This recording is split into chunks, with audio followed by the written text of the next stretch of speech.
Welcome to Lean Into Excellence, a Workstream Consulting podcast. I'm Liz Cricenti. And I'm Marco Bonilla. And we will be your hosts as we embark on our continuous improvement journey. Welcome back to another episode of Lean Into Excellence. I'm your host, Liz Cricenti. And I'm Marco Bonilla. And today on our fifth podcast, we've had 4 episodes up until today. This is our 5th episode, so we're very excited we've come this far. Did you think we'd make it to 5, Marco? I didn't think we'd make it to 5. I thought we'd kill each other by now, but we're doing well. We're doing well. But we're here, and we've had some really, really great guests on, and we've had some really great feedback, and we are very thankful for the guests that we've had on. Today, we are going to do some Q&A for you. We had our audience, the people listening, write in some questions they have around the theme of continuous improvement and Six Sigma. And we're going to answer them today. So we got some really great questions, and we're very excited to dive into that.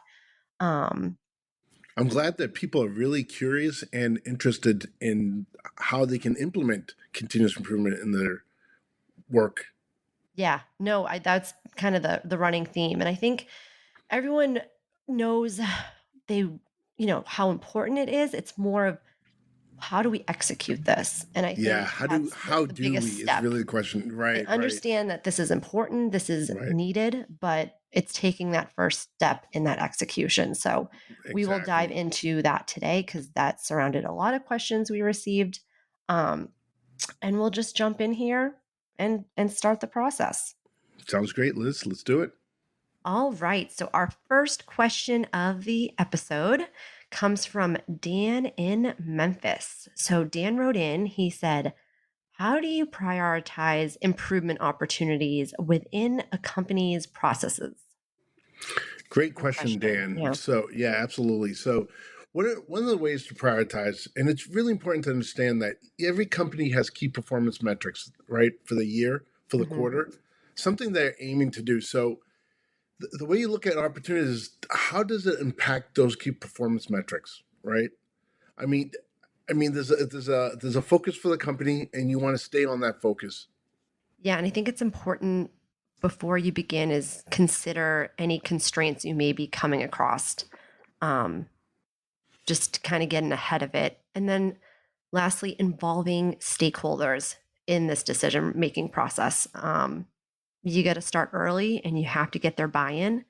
You have to keep in communication and keeping everyone up to date because you don't want to start the process, get, 75% through and you have leadership saying, what is this?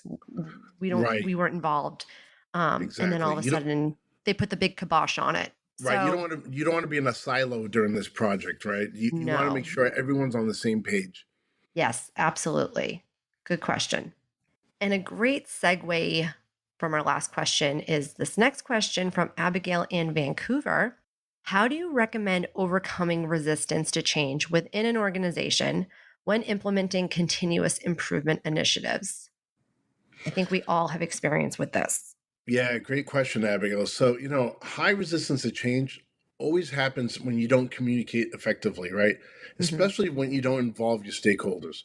So first you got to provide clear rationale for the change, highlight the benefits, right? The win-win opportunity, and involve employees in the process, right? You need to get the buy-in, and the buy-in only happens when people understand and they don't fear the change.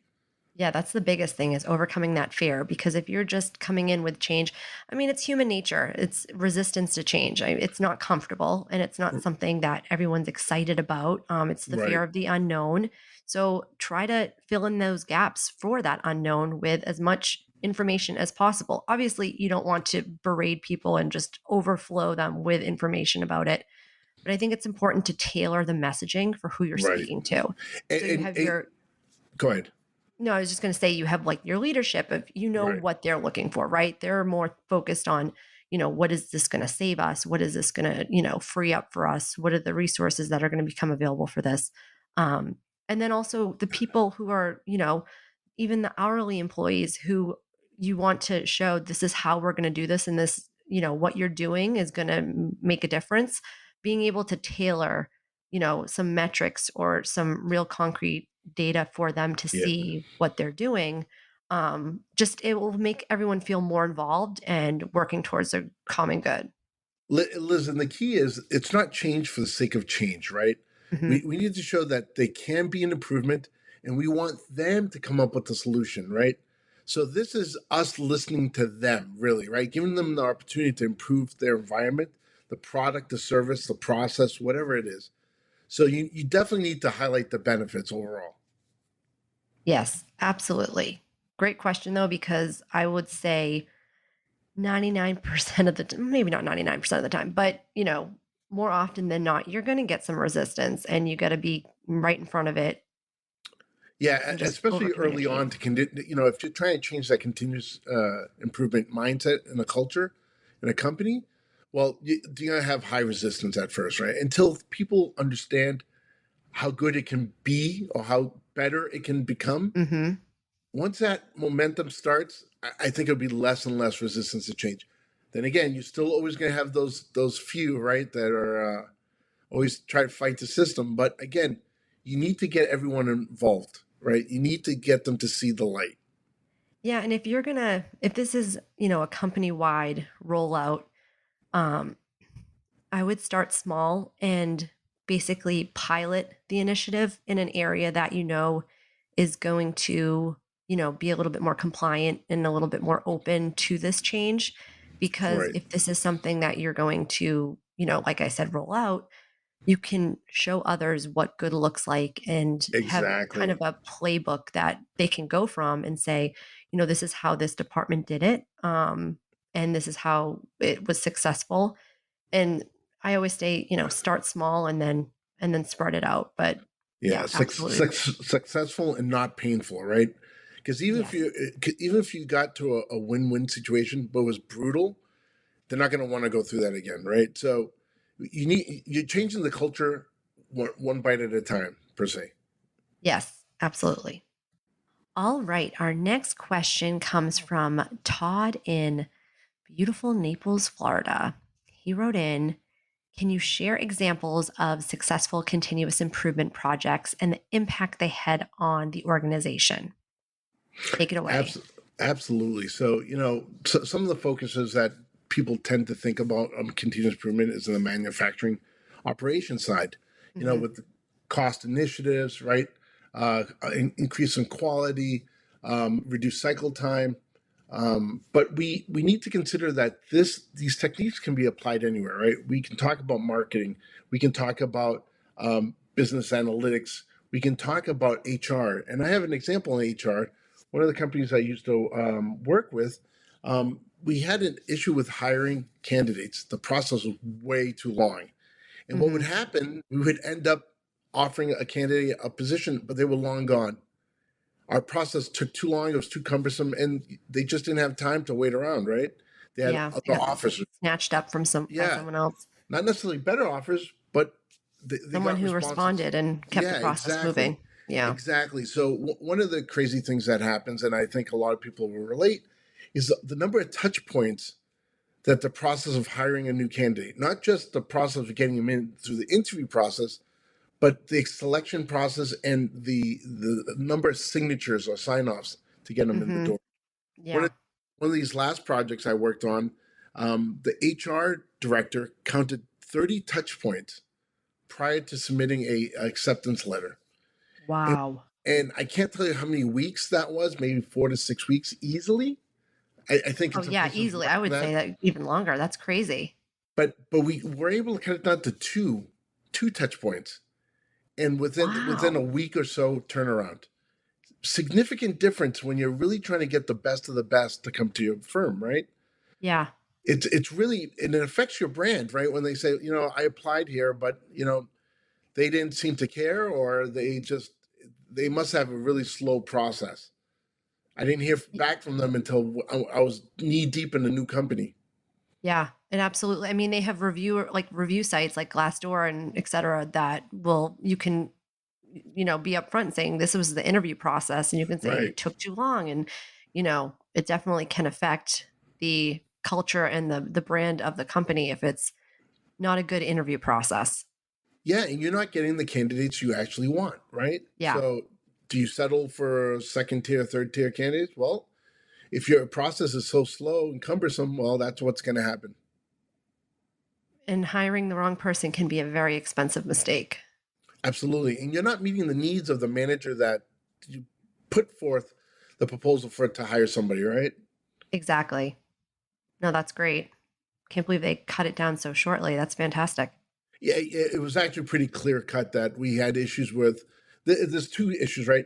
Either too many people in the process or going up the chain of command to approve Hmm. a candidate, and that Yeah. we had these rubber stamp scenarios, right? Even if they moved their part of it quickly, they weren't Yep. really reading it. So why leave it in the inbox for so long, right? Exactly. Exactly. I mean, just going back in my career and the different interviews I've been on, it's so much it's such a pleasant experience when it just moves forward and you just talk to, A, B, and C, and then there's the decision.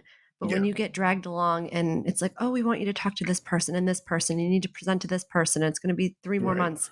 right. You're just like, I'm out of here. And and it's fine if you decide not to go with that candidate. But if your process is smooth, you can let them know quite quickly, right? I mean, if they're really on the edge of the seat and they're waiting to find out whether Yes. they got in, you don't want that to linger and linger, right? Yay or nay, but move it along quickly because it's not helping you, Yes. not definitely not helping them. All right. Our next question comes from Luca in Dallas, my backyard. Luca wrote in, what are some innovative approaches or tools that you've seen used in to drive continuous improvement? So there are a lot of tools out there, Luca. So some of the ones I've used and taught in class, not just in the continuous improvement world, but in certain MBA environments, is one is design thinking. It's very useful because it brings in different people from different parts of the organization, right? It's not all the STEM people working on a project. Hmm. It considers different views of the same uh, problem statement, right? You're trying to find a well-rounded solution.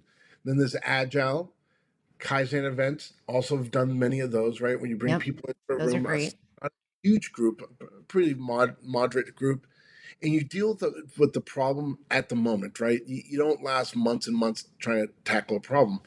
Gemba walks, visual management, and other techniques like predictive modeling and machine learning. There are tons of continuous improvement tool sets out there that you can leverage, right? So each situation slightly different. If you're looking at to develop a product, design thinking, and there's other types. There's not just design thinking, agile, right? Depending which world you come from. Um, there have been others like stage gate processes, etc. But there are a lot of tools out there that you can use. So, for someone who's just kind of dipping their toe in the water for continuous improvement, in their job, in their company, what have you, where's a good place to start? Which tool do you think would be a good kind of opening opportunity for someone just kind of starting out?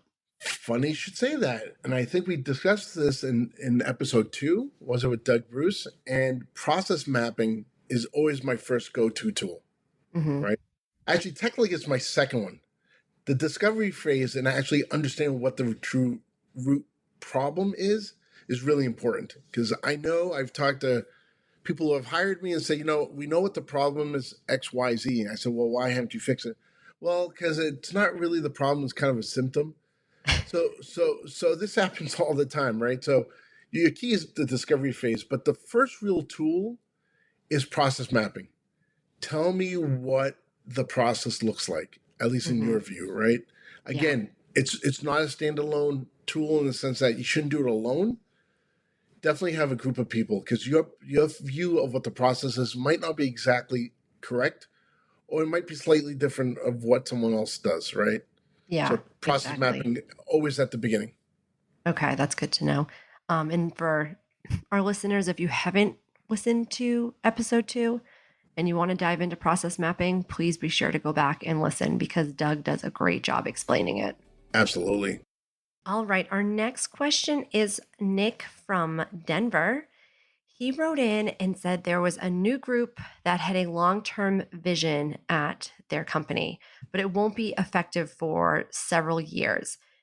His question is, do they bother with a current process map or wait until they get closer to this new vision where they can create the potential new process map? So, Nick, great question, and it's funny we keep going back to process maps. We might have to bring Doug Bruce back I on know it's the end all be like, all. yeah, part two, right?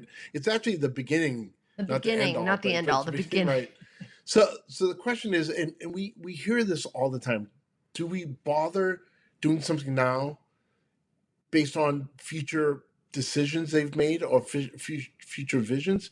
So here's my thoughts about mapping. Right, it's always a good thing, right? So here, number one, first of all, it helps everyone understand the current state for all stakeholders, right? We need to get everybody on the same page, right? Second, it helps create an improved process flow with your current constraints. You need to know how you can improve it now, right? You don't want to wait till later. Lastly, you should never put off creating an optimal process from your current state based on any potential future changes because those plans sometimes never come around, right? Things happen. Business decisions come along and they want to go left instead of going right as they originally planned. Never put off what you can do today, right? So, what your question is it a waste of time doing it now? In big quotes, it's never a wasted effort, ever, right? So, I would definitely sit down, and it's not hard. You just gotta get a couple people in a room and draw out the map. Draw it out as currently is, and then you can discuss how can you do better? How can we do better? And also, doing a current process map can also affect the plans for, the new one. They might see something here currently that would influence or change Oh, something. absolutely. So it's really important to kind of peel back that onion now, because even though things are going to change, that plan now can have things in there that's going to affect that change. So, like you said, just just do it, get it done, and It, it's never a waste of time. Liz, you bring up a great point, right? Because a lot of the plans, the future plans, might be based on misconceptions of what the current process is, right? And so sometimes plans for the future are buying capital equipment, hiring more people. You run through the process, you make it more efficient. You find things. So you know what? Maybe we don't need capital equipment. Maybe we don't need to hire more people. Maybe we have all the tools presently that we And can we just need improve to this process. reallocate them, or yeah, Exactly. So, great point, Liz. I mean, I'm glad you looped this back around. Sometimes our future efforts are based on current misunderstandings, right? absolutely. All right, our next question comes from Sam in London. Sam wrote in, they recently took on a senior level role. However, their company does not implement any type of continuous improvement initiatives. So she was wondering how she can leverage her role to foster a culture shift of continuous improvement. That's a great question. It's a fantastic question, especially coming from someone from leadership, right? So, I know. We love Sam, that they're yeah, piqued absolutely. interest, yes. And they want to do a Yeah. culture shift, not even just in a couple initiatives. They want to change the culture. That's fantastic. Yeah, so we don't know where Sam came from. Maybe Sam has experience with this kind of culture somewhere else and knows it's really important for a company to strive or grow, right? So crucial role for our leadership, right? So a couple of things you got to remember. I think we might have mentioned some of these before, right? So one is setting very clear expectations, how to get here, how to get from here to there, right? So how is that process going to look? How much time do we need to adjust people's expectations and roles and responsibilities? Provide support and resources. We need to be able to empower employees, and one of the most important things is we need to recognize and reward contributions, right? We know this could be successes. Absolutely. There might be some failures, but we're going to learn from those and how to Yep. do it better. But we definitely want to recognize those who made the efforts, right? So lead by example, empower employees, provide support and resources, and setting clear expectations up front. All right. Our second to last question comes from Adam in Chicago.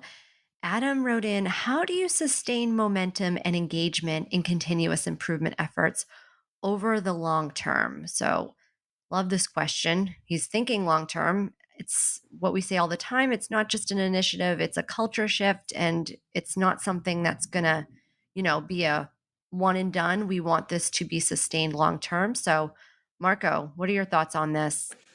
So, it requires a few things that companies tend to let slide once they launch continuous improvement efforts. One of the things is regular communication. Regular communication is vital for a company. Another thing is celebrating and sharing all success stories across the firm, right? You want them Yeah. to understand that there is some win-wins going on in the company, right? Continuous training and development are absolutely a must, and address any challenges that come up throughout any of these processes, any of these continuous improvement efforts, right? Address them at the moment. The big one, the most important, is fostering a culture of learning and experimentation, right? So we want individuals to be applauded even if the results weren't exactly what they had hoped for. It's okay to misfire and still feel supported to try again, right? You don't want people to feel a negative sensation if it didn't turn out exactly what they wanted Hmm. or what the company had hoped for. Yeah. You want them to try again, right? The effort is there, and that alone is a win. Like you said, just celebrating all the little wins. I know one company I was working with, they would have a monthly email that would go out, company wide, kind of what's going on in all the departments. And they would have a specific section for their continuous improvement, you know, initiatives and what was happening and the little Right. wins. And just having that in the forefront always, I think is really important because when you're always reading something about it or you're celebrating the little wins, it's just going to keep engaging the employees, and I think that's very important. Yeah, and let's take it a little further, and it doesn't have to be so impactful across the company. But Yeah. if you're in a position of leadership, you're almost sometimes not visible to those who are in those trenches. Just go down to the person who did a really good job and pat them on the back. Not everyone needs to see it. It's just, but the person who did the work, who made the effort, feels good, right? They Yep. realize it's not something you're showcasing in a magazine. You're just getting a attaboy, right? So a little pat on the back, Those thank you. feel good too. Yeah, Yeah. absolutely, right? It doesn't have to be this big celebration, which is great, and we're talking about celebrating sharing success stories across the firm, but it's really that personal touch, right? Yep. All right, we're here at the last question. We have Sean from Boston. I don't know many people in Boston. Do you, Marco? I do know a lot of people in Boston. I know a lot of Sean's in Boston too. Lots of Sean's in Boston. What advice would you give to someone just starting their journey in continuous improvement? So, Sean, Great for someone question. starting their journey, right? So, if I was to give myself, my younger self, some advice prior to going down this path, a couple of things, right? So, you got to focus on learning the fundamentals and principle of continuous improvement, right? I would highly recommend seeking a mentor, someone who you respect who can help you improve your knowledge base, right? That's key because you can't go at this alone, right? Grow your experience. So, when possible, offer to assist with any improvement projects regarding product, service, or processes. Right, dive right in. Offer. The more you do, the more you'll feel at ease. Feel comfortable diving into parts of a business that you are not familiar with. That one's sometimes tricky for people, right? They want to stay in their small silo world Of course. and learn to identify waste, right? And with that, not just identify, but make a plan of action so you can be part of the solution, right? And I guess the key is understanding that everything can be improved. If you keep that in your mindset, the journey to continuous improvement never ends. Absolutely. Marco lives it every day. Every single day. Well, thank you so much, everyone, for listening to our fifth episode. We hope you enjoyed and learned a little something with our Q&A session. Just a reminder that new episodes are released every other Wednesday, and you can find us at workstreamconsulting.com. And why don't you go over to our LinkedIn page? We're at Workstream Consulting. It's a great resource because we post every day on there. So please go on over and follow us on LinkedIn. And always feel free to like and subscribe, and we'll see you next time. At Workstream Consulting, we firmly believe that investing in Six Sigma training is investing in your company's future excellence. We offer a complete spectrum of Six Sigma training programs, from white belt to master black belt, in virtual and in-person formats. Elevate your team with tried and tested methodologies, driving quality improvement, reducing defects, and ensuring customer satisfaction. Identify and eliminate process inefficiencies for cost reduction and optimize resource allocation, directly impacting your bottom line. Our training nurtures future leaders who understand the importance of data-driven decision-making and process optimization. Drawing from global best practices, we empower your team to streamline processes, reduce waste, and increase productivity for enhanced competitiveness. We're not just consultants, we're your exclusive partners in process improvement.